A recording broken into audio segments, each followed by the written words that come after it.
Alright, I'm back up. I went back to bed. I made like 3 videos because the Lord got me up to make these videos. And then I went back to sleep. And before I went to sleep, I asked God if there's anything else He wants me to put up on YouTube or videos for tonight. And I'm laying there trying to go back to sleep. And He keeps telling me this. So I'm going to tell you what He showed me.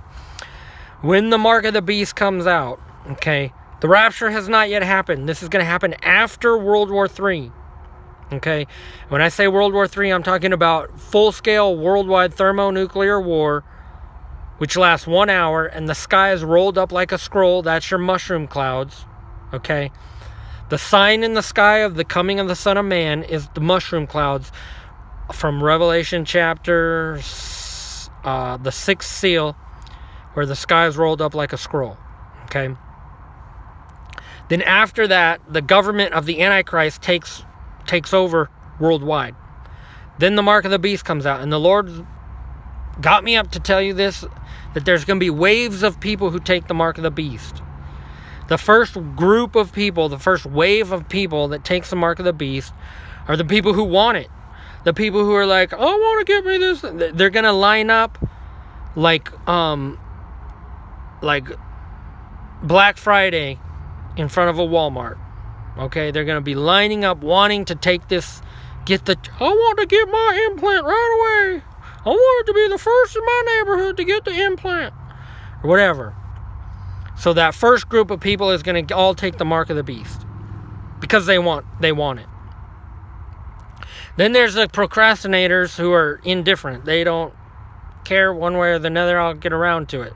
So the second wave of people who are told you need to get this if you're gonna, it's gonna be made mandatory within a few days. Next week, by next Wednesday, it's gonna be mandatory. So you got your second wave of people who just go in and be like, yeah, I'm finally ready to get this thing. Then you got your third wave of people is gonna be your first wave of Christians. Okay, when it becomes mandatory. Okay, and here's the vision I saw. I saw a guy, a fat Christian, a fat overweight Christian who never fasts. And this is what the Lord's been dealing with me, is that people who don't fast, are not willing to fast, are going to be the first group of Christians to take the mark of the beast. Knowing full well it's the mark of the beast. They're going to take the mark of the beast. And here's the vision I saw. He was a fat guy, really fat. And they went to his house and got him out of bed early in the morning. And they took him down. And what I saw was he was in handcuffs and he had skipped breakfast. And it was now noon. And they had this room, like a reception. You know how, like, I want to say like at a banquet or at a reception, they sometimes have a room like full of food. Like there's chips and there's dip and there's a big bowl full of chips and spinach dip and onion dip and salsa, and there's, the big plate full of like carrots and celery, and you can go in there and you can dip it in ranch, and the room full of all these little snacks. And they took him through this.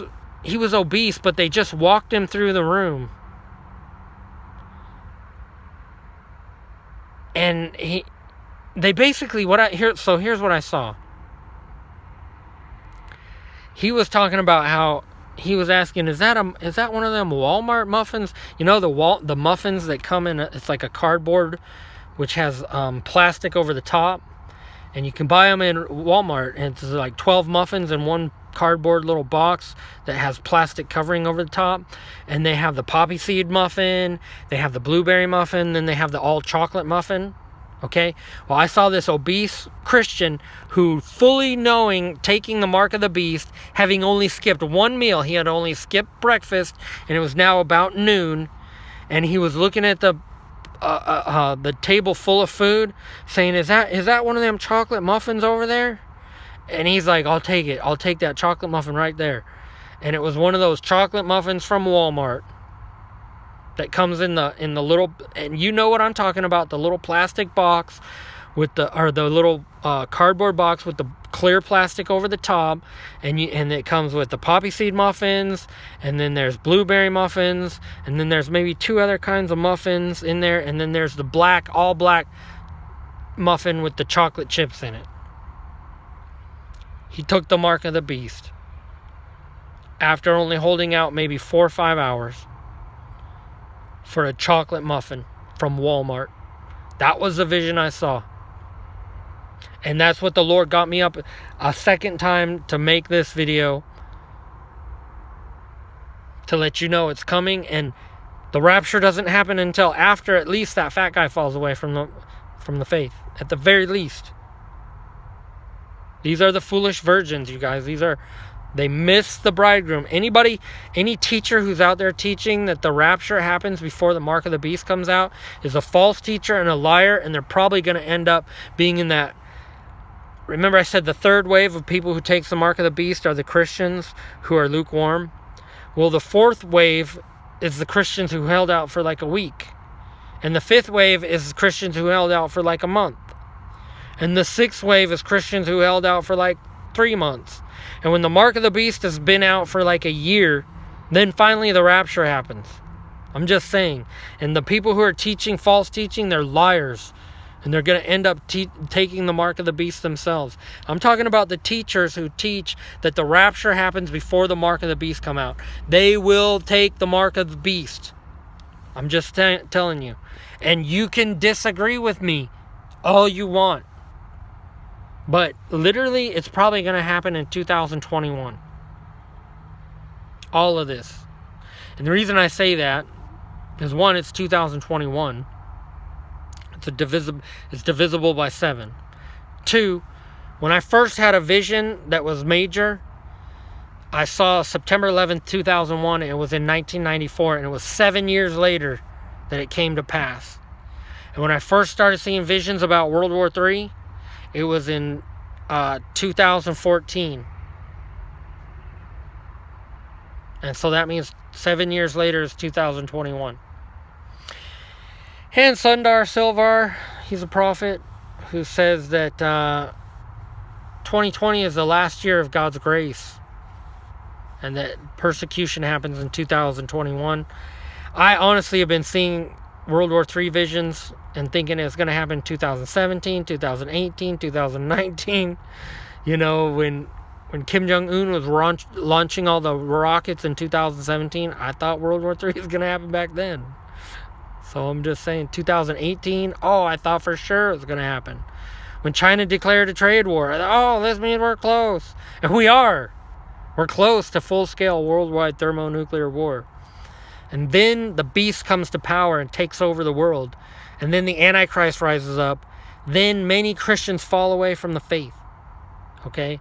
And it's all the disobedient Christians who never dug down.